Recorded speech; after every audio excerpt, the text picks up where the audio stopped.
afin de mieux informer et protéger la population.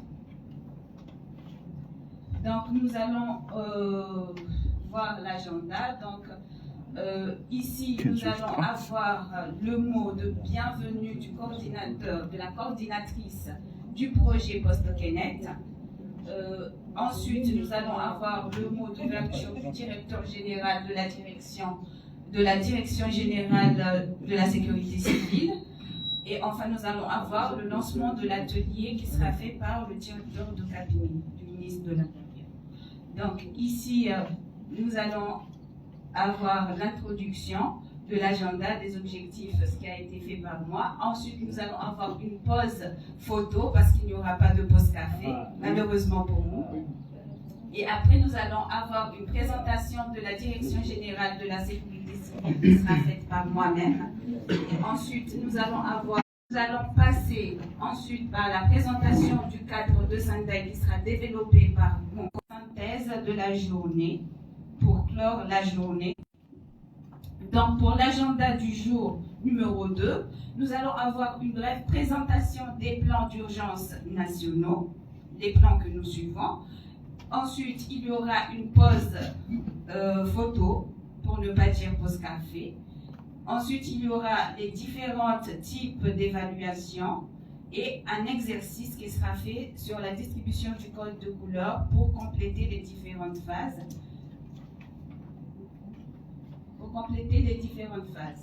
Donc, à midi, normalement, ici, c'était prévu pour une pause déjeuner, mais comme on est au mois de Ramadan, ce sera juste une pause prière. Et après, nous allons revenir. Nous allons faire un exercice qui va porter sur un cyclone qui s'est formé. Ce sont juste des exercices de simulation pour voir si la formation a bien été assimilée. Et ensuite, nous allons passer à une présentation de l'appui des partenaires du pays pour la gestion des risques de catastrophe. Nous allons voir la diffusion...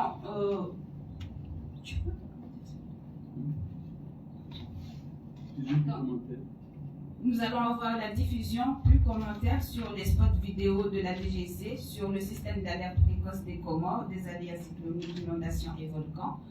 Nous allons avoir vers 15h l'évaluation de la formation par les participants, par vous-même.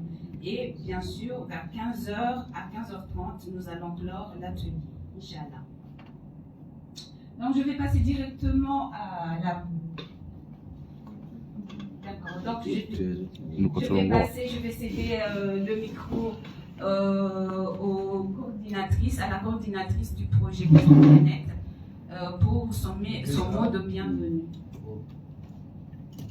Bonjour à tous, moi c'est Mme Maria Amada, je suis la coordinatrice du projet Post-Kenet. Maintenant, je vais faire beaucoup plus un mot d'introduction, Mme Naïf. C'est là le mot d'ouverture, le mot de bienvenue, tu viens de le faire.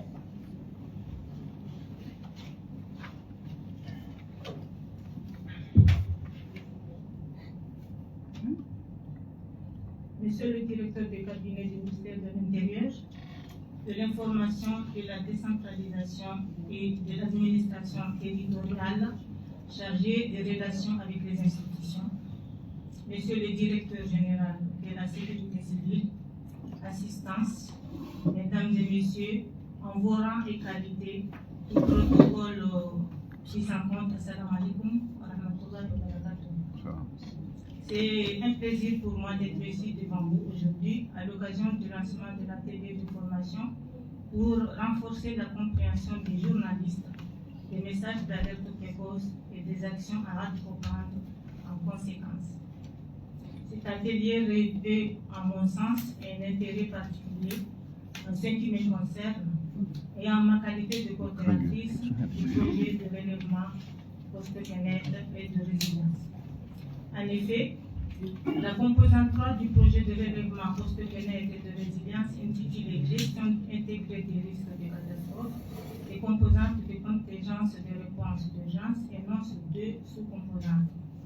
Une composante appelée 3.1 appuie à la réponse d'urgence avec objectif principal de soutenir les mesures de prévention et le relèvement rapide des secteurs économiques clés bénéficiaires suite à l'impact du cyclone Mohamed à travers la fourniture de biens, des services de conseil technique et des coûts de fonctionnement d'urgence, supportant entre autres le dégagement des routes d'accès, la continuité des services essentiels tels que les hôpitaux impactés, les coûts de transport associés à la coordination de l'intervention post-Kenneth, la réparation urgente du système de communication. Et pour la composante 3.2, qui justifie l'objet de l'atelier de ce jour, qui concerne le renforcement de la gestion intégrée des risques de catastrophe par l'assistance technique adaptée pour appuyer la mise en œuvre des cadres de gestion des risques de catastrophe bénéficiaires, entre autres la mise en œuvre du plan d'action de la stratégie nationale de réduction des risques de catastrophe, la formation des principaux acteurs nationaux et sous-nationaux sélectionnés, y compris les communautés, groupes de femmes, jeunes, et la diffusion de la stratégie nationale de réduction des risques de catastrophe à ces acteurs. Enfin, il y aura le renforcement de la plateforme nationale de réduction des risques de catastrophe en termes de logistique, de formation et de mise en place des réseaux professionnels. Ceci dit, que le projet Post-Connect est appelé à appuyer et apporter un appui à l'amélioration des capacités de préparation aux urgences, en renforçant les capacités techniques et opérationnelles en matière de réduction des risques de catastrophe de la Direction générale de la sécurité civile et d'autres parties prenantes clés. Un appui pour améliorer la compréhension des aléas et des risques sur l'ensemble du territoire bénéficiaire, y compris la mise à jour des bases de données géoréférencées multi-risques du bénéficiaire, la coordination d'études pour informer les activités, l'aménagement du territoire et planification d'occupation du sol et les activités de réduction des risques de catastrophe, et enfin la fonction des acteurs locaux aux méthodes, la formation des acteurs locaux aux méthodes d'évaluation des risques. Il est bien évident que la compréhension des sources des aléas en général dans un pays insulaire et volcanique de plus est nécessaire et surtout stratégiquement utile. Grâce à des assemblées de ce type et des études y afférentes, notre pays, en comprenant mieux les problématiques auxquelles nous sommes confrontés, cela nous permettra de mieux administrer les solutions appropriées.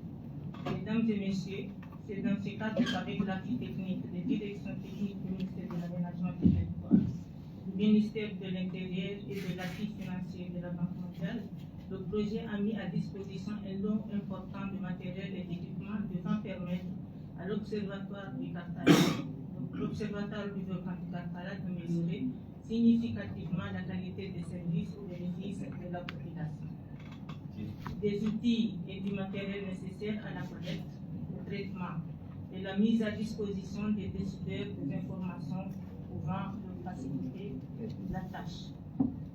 Honorable assistance, mesdames et messieurs, au terme de mon propos, je voudrais ici remercier toutes les parties prenantes du projet Post-Kenneth, la communauté de nos partenaires et plus particulièrement la Banque mondiale, grâce auquel nous pouvons aujourd'hui disposer de documents stratégiques de réduction des risques de catastrophe, des outils de travail, de matériel et des équipements de prévention et de suivi devant nous permettre de voir plus clair sur les sources des aléas d'une façon générale en l'Union de Comores. Je vous remercie. Merci beaucoup, Madame la coordinatrice. Maintenant, nous allons passer la parole au directeur général de la Direction générale de la sécurité civile.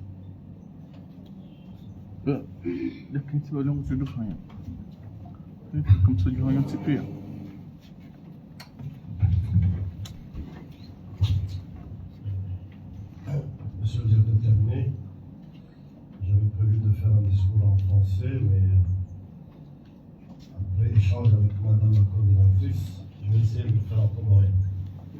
Donc je ne me suis pas préparé, mais nous allons y arriver. Coisa mtukufu Fatawala mkuu wa idara ya ardhi hiyo wizara za ndani, wakili waziri wa habari za ndani na matangazo, ukatuaji utekelezaji na utawala wa hizi wilaya yamamishiwa na uhusiano na taasisi. Bibi Kamari Amada, mratibu mkuu wa mradi wa Kenneth, wanama watangazaji na wanama walendaji wa mawasiliano na bibi na mabwana, assalamu alaikum. Ahadani sikandamne ruhusu uliwani leo riheshimu wanayasi, riheshele wazani watu,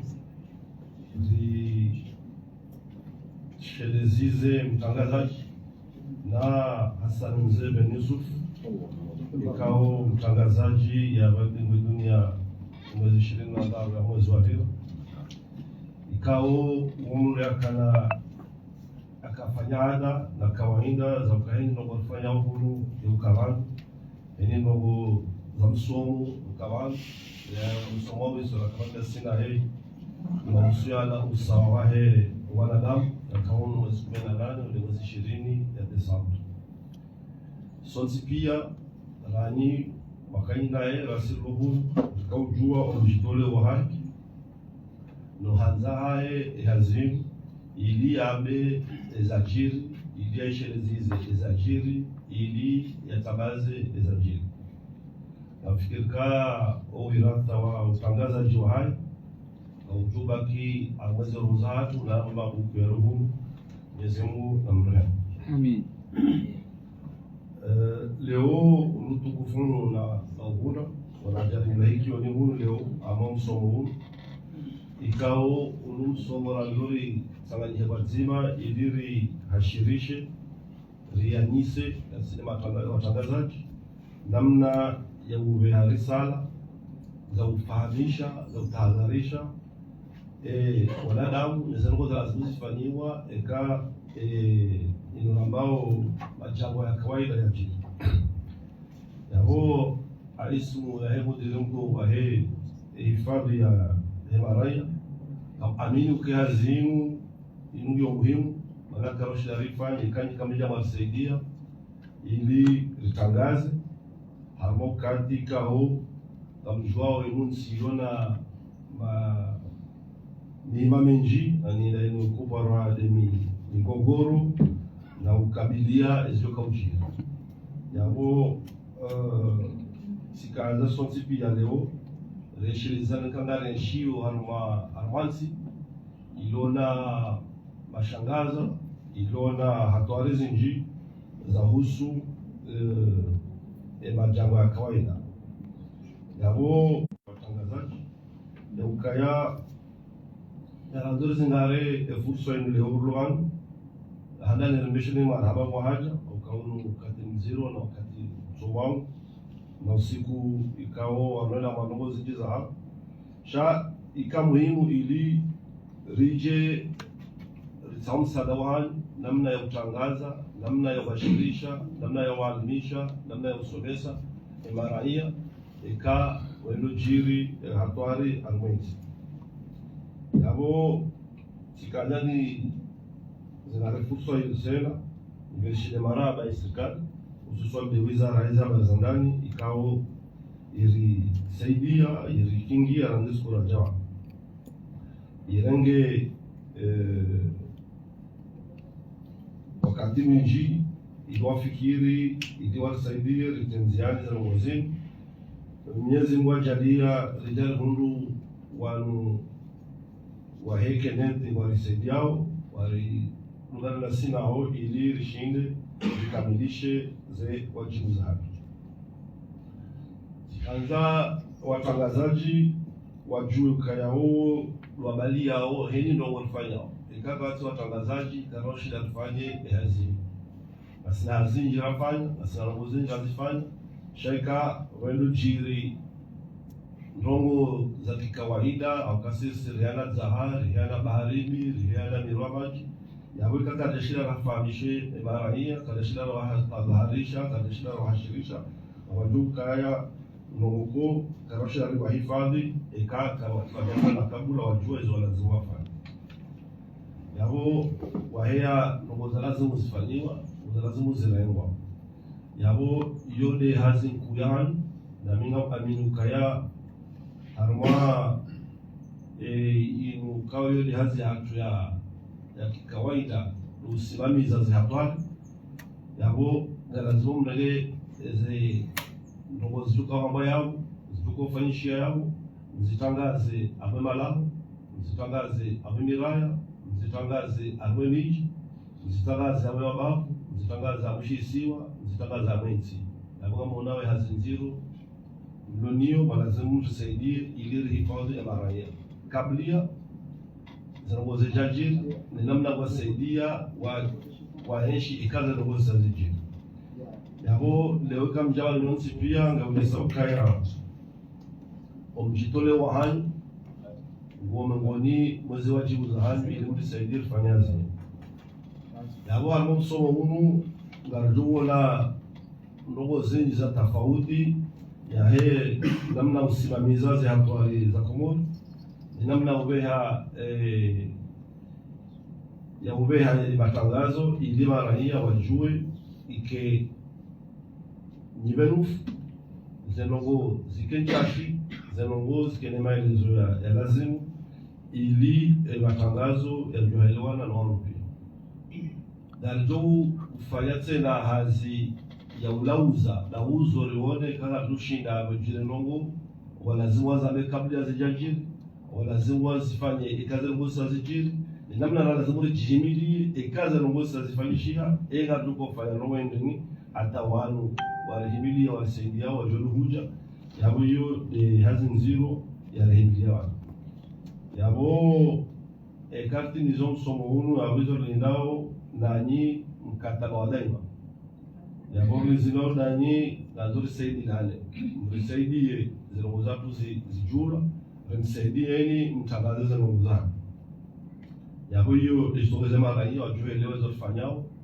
isogeze maraia wajue zo mambao ikaya swalimisha wasomesa kabla za ngozi jaji yabo mjolo risaidia retwali uona namna ya kusomesa wanadamu ili jibe weusi nzi ajali nzi hatwali za kansa yabo armam so waleo amjo msahani muzisema suala mengi ataziti wawe omjarada wakazi wa bala mziuzise ili shirelewane sema wajuru habanu ya jukaya maombi ya paramla wa fulani sijiria zimsesho ndeni au kwa faida mnaji yabo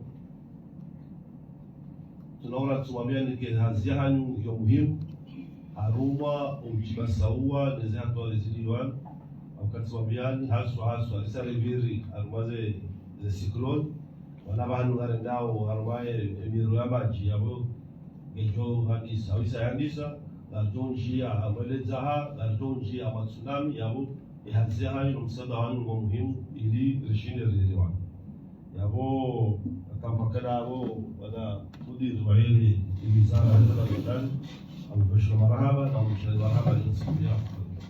Asalamu alaykum. Merci beaucoup monsieur le directeur général. Maintenant nous allons céder la parole au directeur du cabinet du ministère de l'Intérieur. Oui. Madame la coordinatrice, je pense que tout a été dit en matière de présentation. On vient de voir effectivement l'émission de cet atelier, les enjeux et effectivement pratiquement toutes les parties et les facettes de cette formation ont été brillamment présentées par mes deux prédécesseurs. Donc je n'ai pas beaucoup de choses à dire, ni de discours, parce que je pense que le discours ont été d'ailleurs déjà fait. Mais je vais juste rappeler quelque chose au nom du ministre de l'Intérieur que j'ai l'honneur de représenter ici. De souligner le travail qui est fait par déjà la Direction générale de la sécurité civile, notamment les pompiers, dont l'objectif c'est de sauver des vies. Sauver des vies. Et ils le font avec brio, comme on dit. Donc, dire aussi que ces derniers temps, on s'est rendu compte aussi qu'il y a pas mal de désinformations par rapport à l'information qu'on essaie d'émettre. On vient d'avoir le choléra, on a d'ailleurs le choléra jusqu'à maintenant.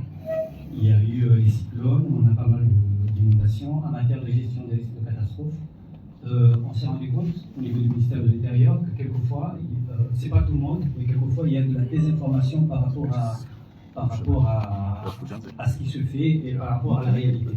Et donc, sur ce coup, je voudrais dire à Monsieur le Directeur Général de la Sécurité Civile que cette formation vient point nommé, car effectivement, il va pouvoir donner, disons, les éléments et les actes qu'il faut effectivement en cas de catastrophe.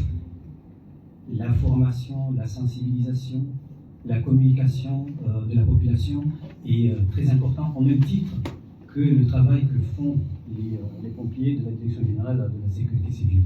Je pense qu'avec l'information, avec la sensibilisation et bien entendu la communication, on peut sauver des vies. On peut sauver des vies, effectivement, notamment en cas de catastrophe. Donc j'avais décidé de ne pas faire de discours, mais je voulais juste profiter de l'occasion pour parler un peu, donc montrer l'importance de cette formation qui va vous donner la manière, les éléments, bien entendu des langages, etc., par rapport à ce genre de situation. Donc comme vous le savez, la vision du PCE, c'est de rendre les Comores un pays sûr et résilient en cas de catastrophe naturelle. Et donc, avant, pendant et après ces catastrophes, une information, une communication doit être faite afin de, bien entendu, bien sensibiliser la population. Donc, je ne vais pas être trop long, mes amis. Je vais juste, sur ces mots, je vais ouvrir l'atelier sur le rôle des médias dans l'alerte précoce et gestion des risques de catastrophe au Comores. Je vous remercie. Voilà, l'atelier est ouvert.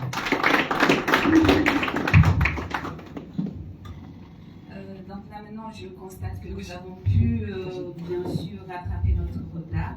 Nous allons passer à la photo de famille et après nous allons reprendre avec la présentation de la Direction Générale de la Sécurité Civile. Je vous prie d'aller. Je pense que les médias ne manquent pas.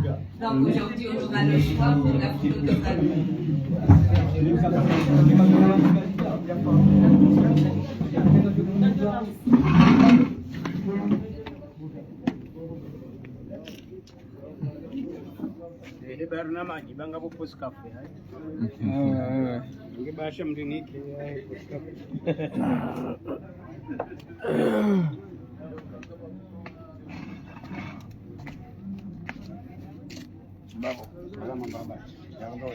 Sambaila Kalahan. Lalu leo vile zote kama foto. Ai. Ndio warembo waone. Ndio warembo wao. Abona mlengele wao. Ana mami wale. Ungarjurenge ma journalist wa foto. Ndio warembo waone.